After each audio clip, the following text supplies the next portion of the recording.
plenário da Câmara se prepara para votar projetos que tratam de segurança pública. Líderes vão definir o cronograma de votações das propostas prioritárias. E esta edição destaca também: você costuma ler o rótulo dos alimentos? Sabe o que significa as quantidades de cada ingrediente? Um projeto de lei em análise na Câmara quer deixar mais clara essa informação para o consumidor. E as novas cores que vão iluminar o prédio do Congresso Nacional esta semana lembram o Dia Mundial das Doenças Raras. Boa noite em Brasília, 8h01. O Jornal da Câmara começa agora. A semana começa com expectativa pela votação no plenário da Câmara de propostas na área de segurança pública. Mas antes disso, 3 medidas provisórias aguardam a análise dos deputados. A gente conversa com a repórter Dini Moraes, que tem as informações. Olá, Dini, boa noite. Dini, muitos assuntos importantes aí na pauta do plenário da Câmara. Vamos começar falando das medidas provisórias? Vamos sim, Jaciene, boa noite. Boa noite a todos que nos acompanham agora ao vivo aqui pela TV Câmara. Jaciene, olha, essas medidas provisórias, as 3 que já estão na pauta do plenário da Câmara, elas estão com um tempo bem apertado de vencimento. Para você ter uma ideia, a primeira delas já perde a validade na quarta-feira. Então ela vai entrar em pauta amanhã e precisa ser aprovada tanto por deputados como por senadores até quarta-feira, para não perder a força de lei, né? Mas as outras 2 também estão com prazo apertado. Elas têm a validade só até semana que vem. Então, os deputados também precisariam correr aí na análise delas para não perder a validade, não perder a força de lei. Vamos ver na reportagem um pouquinho mais de detalhes a respeito disso? Vamos lá. A primeira das medidas provisórias trata de facilitar a vida dos estados endividados na hora de renegociar o que devem junto ao governo federal. O texto retira 6 condições que os estados deviam cumprir para a renegociação, entre elas a comprovação de estar em dia com o FGTS dos funcionários. A MP está com os dias contados.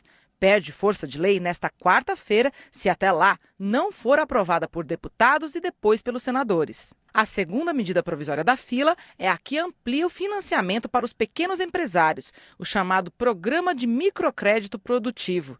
E a última MP trata de prorrogar o prazo para que empresas e produtores do agronegócio façam a adesão ao Programa de Renegociação de Dívidas junto ao governo federal, o chamado Refis Rural. Apesar das medidas provisórias, o debate que deve concentrar mais atenção dos deputados é o que envolve segurança pública, assunto considerado prioritário pelas autoridades no momento. O presidente da Câmara disse que vai tentar votar propostas da área no plenário nesta semana. Na terça a gente vai ter uma reunião importante de manhã. Estamos discutindo os primeiros 2, 3 projetos, como já disse, o Sistema Integrado de Segurança Pública, o anteprojeto do ministro Alexandre Moraes e o projeto de lei de execuções penais que veio do Senado. Nós estamos discutindo aquilo que nós entendemos que pode ser modificado, aonde a legislação pode, essa legislação pode ajudar mais, né, no combate ao crime.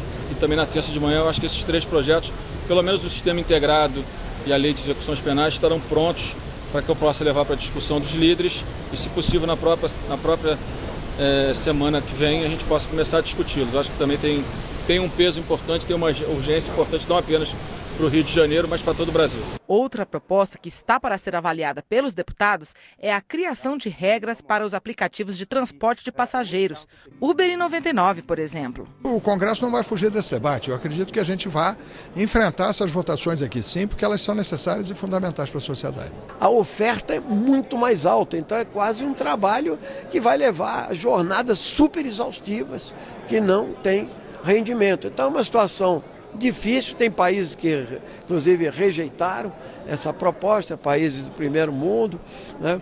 Então nós temos que discutir isso com calma aqui na Câmara dos Deputados. São projetos, né, polêmicos, que vai demandar aqui um debate bem mais demorado, mas eu acredito que será votado tranquilamente, não vai ter um impasse que não leva a sua conclusão. Jacene, vamos começar a falar só um pouquinho dessa questão dos aplicativos de transporte.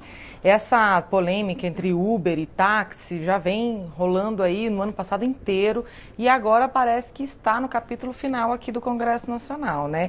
Vale a gente destacar que o que os deputados vão analisar aqui essa semana são as alterações que os senadores fizeram no projeto. Então, não será o projeto como um todo, mas serão as alterações que os senadores fizeram e trouxe mudança, né, frente ao texto que tinha sido aprovado aqui na Câmara. Entre eles, um ponto super importante, que é aquela questão que exigia que os transportes por aplicativos, aí a gente coloca o Uber, Cabify, 99, eles teriam que ter placas vermelhas e também o motorista deveria ser o dono do carro. Isso foi mudado lá no Senado, foi retirado. Agora os deputados é que vão bater o martelo, olha, qual o texto que vai ser de fato mandado para sanção? O que a gente aprovou aqui ou os que os senadores aprovaram lá? Vai precisar ou não vai precisar ter placa vermelha? Esse é apenas um dos pontos que mudou aí no texto. Então, vai ter provavelmente aí uma grande mobilização essa semana aí a respeito disso.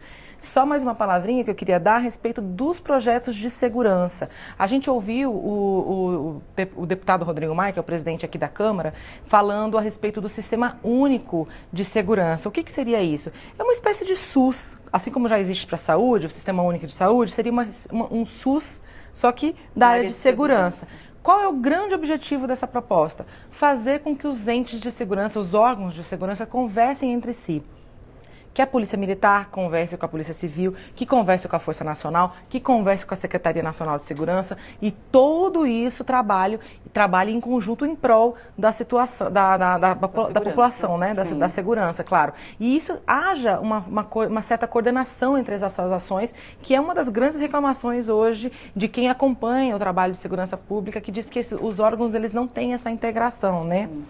O outro ponto que também deve entrar em votação é um que trata da execução das penas, não é a pena em si, não é endurecer o quanto que o criminoso vai ficar na cadeia por causa de um crime, mas sim de que forma que a pena é cumprida aí nos presídios e penitenciárias brasileiras, né? Tem um outro projeto que a gente não chegou a falar, que é do furto de caixas eletrônicos.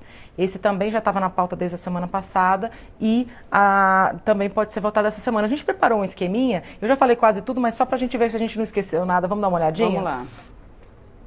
Olha lá, as 3 medidas provisórias, né? Aquela primeira que trata de retirar, então, alguns requisitos para os estados de fato assinarem os contratos, porque eles estão com dificuldade de assinar o contrato junto ao governo federal para a renegociação das dívidas. De dívidas, né? Isso. Esse microcrédito é mudança de regra, aumentando aí quem pode pegar esse microcrédito, que é um crédito mais fácil, mais barato para pequenos empresários. O Refis Rural é a renegociação de dívidas de produtores e de empresas do agronegócio, né? Estendendo aí o prazo de adesão. Esse transporte pelo aplicativo, é o que a gente falou agora, né? O Sistema Nacional de Segurança, questão das penas também, do cumprimento das penas, e ali tem 2 pautas de economia. Uma é o cadastro positivo e a outra duplicatas eletrônicas. Esses 2 projetos, eles não estão na pauta oficial, tá? Mas eles foram falados pelo presidente na semana passada que pode ser que venham a ser discutidos também no plenário. O cadastro positivo é um cadastro que já existe desde 2011, mas ele não pegou muito. Qual é a ideia? Igual aquele cadastro de nome sujo, tem um cadastro de nome limpo. Quem tem um cadastro nesse cadastro limpo, né, que é o cadastro positivo, teria acesso a empréstimo com juros mais baratos. Agora, sim, e a duplicata eletrônica, só para a gente finalizar, é uma forma de garantir melhor a forma de pagamento. A duplicata ela é uma forma mais fácil de cobrar, né? Então ela não precisa ser protestada. Então um dos requisitos aí, um pedido do mercado também para facilitar os empréstimos. São muitos assuntos, como a gente já disse aqui, né, Dini? E amanhã, após na reunião de líderes, né? Será batido o martelo, então, do que realmente vai à votação no plenário nesta terça-feira, né? Exatamente. Os líderes partidários amanhã vão se reunir e vão definir o que, de fato, tem prioridade para essa semana, já que é muita coisa, né? Tá certo. Dini, muito obrigada pelas informações. Boa noite. É sempre um prazer, Jace. Boa noite a todo mundo. O novo líder do Partido dos Trabalhadores, o PT, é o deputado Paulo Pimenta, do Rio Grande do Sul. Já a bancada do PDT escolheu o deputado André Figueiredo para conduzir os trabalhos pelo Partido Democrático Trabalhista. Veja agora quais são as prioridades dessas 2 bancadas para este ano aqui na Câmara. Nossa prioridade é derrotar a tentativa de destruição da Previdência Pública no Brasil. Nós tivemos uma vitória importante, momentânea, onde o governo reconhece que não tem os votos e, fruto da mobilização social e também do combate aqui dentro do parlamento, né, nós conseguimos essa momentânea vitória de garantir que o Brasil continue tendo uma Previdência Pública. Segundo lugar, nós vamos nos mobilizar contra essa agenda neoliberal. A segunda questão é a questão do abuso de poder. Não é razoável que no Brasil exista um conjunto de categorias que estejam acima da lei. Em terceiro lugar, nós queremos aprovar uma pauta propositiva da questão da segurança pública. Então, o tema da segurança pública é um tema que nós vamos priorizar e apresentar uma pauta de medidas concretas que, com certeza, se implementadas, trarão mais segurança e tranquilidade ao conjunto da população. Nós vivenciamos um ano muito difícil, um ano onde esse atual governo sinaliza com um panorama de reformas absolutamente nefastas para a população brasileira, mas existem várias outras sinalizações para o mercado financeiro que também são extremamente danosos para o Brasil.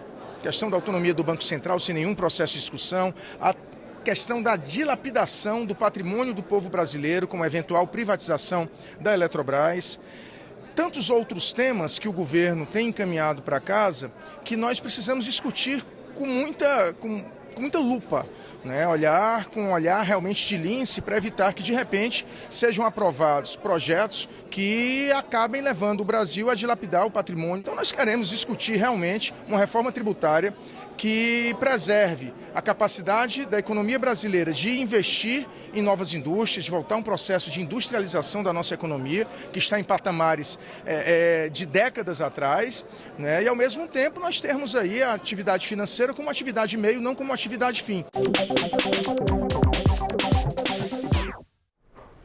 Os projetos debatidos na Câmara dos Deputados podem mudar a sua vida. Por isso é importante que você participe desses debates. O Lab Hacker da Câmara dos Deputados, que já completou 4 anos, é o responsável por facilitar a interação do público com os deputados. O Lab Hacker é um espaço de desenvolvimento de projetos de tecnologia e internet para ampliar a cidadania no poder legislativo. O laboratório tem o objetivo de articular uma rede entre parlamentares, hackers e sociedade civil. O diretor do programa garante que em tecnologia de interação, o parlamento brasileiro é um dos mais modernos do mundo. Foi para nós 4 anos assim, de muitos experimentos. A gente conseguiu fazer o que o laboratório tem que fazer, experimentar. As instituições públicas têm muita dificuldade de inovação por não experimentar tanto. Ao termos o laboratório aqui na Câmara dos Deputados, a gente conseguiu inovar bastante em comparação a qualquer outra instituição ou a outros parlamentos. A gente pode dizer que a Câmara dos Deputados, em termos de projetos de parlamento aberto, é um dos parlamentos mais modernos do mundo. O deputado Eduardo Barbosa é um dos defensores da transparência. Ele acredita que a internet pode ser uma importante ferramenta para ampliar a participação da sociedade. A Câmara dos Deputados é muito aberta, as pessoas frequentam esta casa de todos os segmentos, de uma forma organizada e já fazem uma influência nos parlamentares. No entanto, nós temos hoje no Lab Hacker ferramentas pela internet que ela pode também sugerir não só projetos de lei, mas também sugerir aos deputados que são relatores de proposições aquilo que eles entendem que deveria ser apreciado. Uma das ferramentas mais importantes produzidas pelo Lab Hacker é o E-Democracia. A plataforma permite que internautas opinem sobre projetos de lei que estão sendo analisados e até participem ativamente e em tempo real de audiências públicas das comissões. A assessora do Departamento de Comissões diz que o objetivo dos desenvolvedores é atrair cada vez mais pessoas para a plataforma. Em 2018, a gente espera fazer um trabalho maior de convencimento da sociedade para que a sociedade participe mais. Então, um trabalho maior com parceiros, com instituições, com organizações não governamentais, com outras instituições, para que as pessoas possam nos ajudar a trazer o cidadão para dentro do E-Democracia, para que ele não fique discutindo apenas em outras redes sociais e que ele possa sim trazer uma contribuição mais produtiva para o debate parlamentar. O endereço www.labhackercd.leg.br te direciona para ferramentas desenvolvidas pelo sistema, onde você pode opinar sobre as propostas que estão em discussão, propor emendas e até debater ao vivo em audiências públicas das comissões da Câmara dos Deputados. Participe! E falando em tecnologia, a Frente Parlamentar Mista Economia Digital e Economia Colaborativa promoveu o seminário Revolução Digital no Brasil, Tecnologia, Estado e Sociedade. E os especialistas que participaram do encontro apoiaram a aprovação de um marco legal para as startups. A justificativa é que as leis atuais não se aplicam à velocidade da cadeia produtiva dessas empresas e também não garantem segurança jurídica aos negócios de inovação. O primeiro passo antes da aprovação de um marco legal seria o de definir em lei o conceito de startup e detalhar os diferenciais desse tipo de empresa, como a aplicação do lucro no próprio negócio. E o papel da Câmara dos Deputados é fundamental para o avanço da economia digital no Brasil.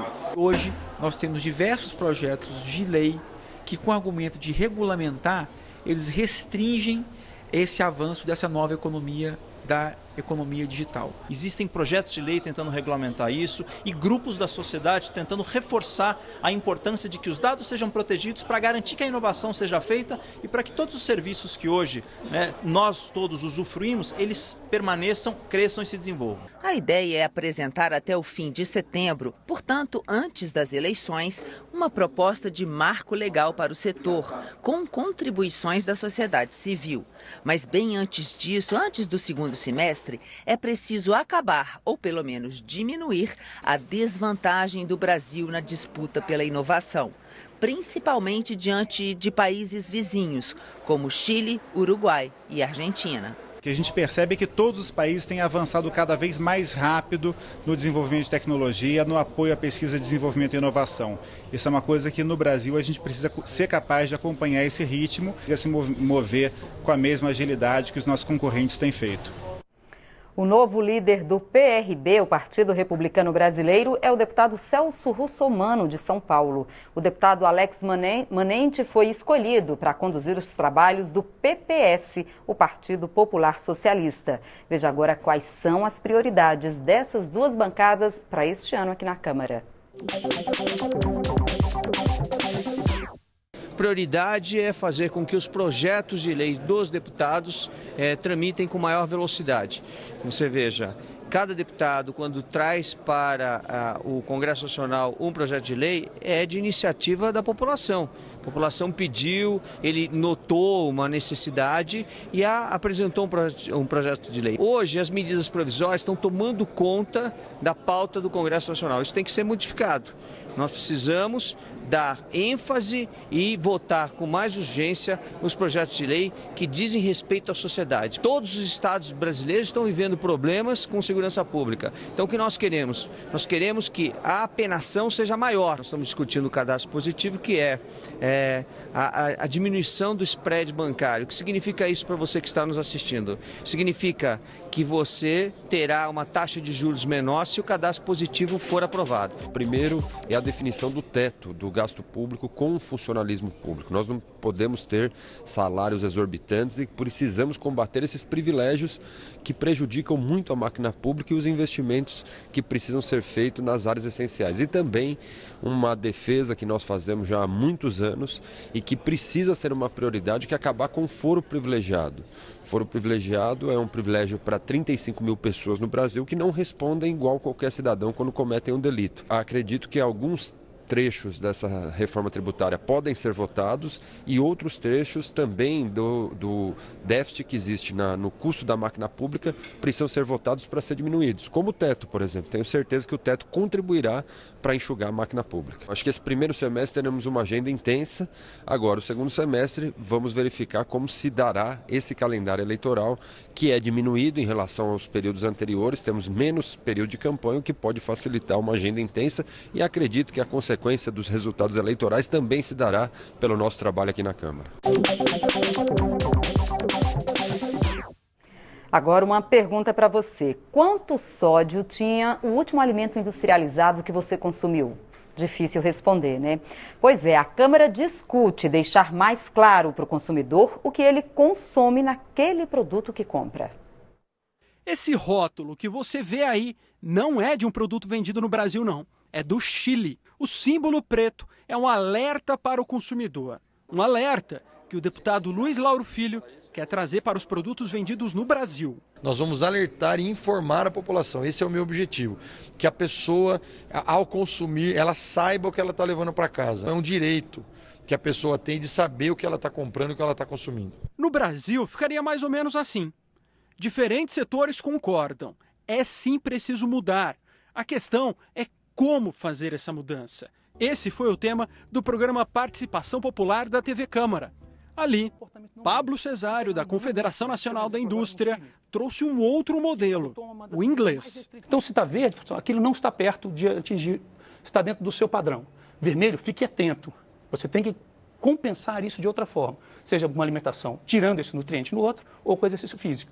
E no amarelo, ele está intermediário. Então, ele fala o que é bom e o que é ruim. É o mesmo modelo defendido pelo deputado José Carlos Araújo. Isso realmente é uma coisa fácil e é didática, fácil de ser aplicado e fácil de ser compreendido.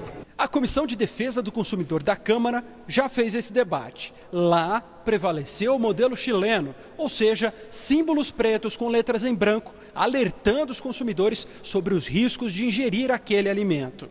Mas é bom saber que o universo de possibilidades aí é bem mais amplo e passa também lá pela Anvisa, a Agência Nacional de Vigilância Sanitária. Existem cerca de 16 modelos que já foram implementados e outros 10 que ainda estão sendo estudados e avaliados por outros países. Recentemente, a Anvisa também recebeu um pedido para que fosse considerado fortemente um modelo chamado Nutri-Score, que é um modelo da agência francesa. O modelo francês é composto por letras coloridas. Quanto mais perto do verde, melhor a composição nutricional do alimento. A Anvisa espera concluir essa discussão ainda no primeiro semestre deste ano. Na Câmara, o debate ainda precisa passar pela Comissão de Desenvolvimento Econômico.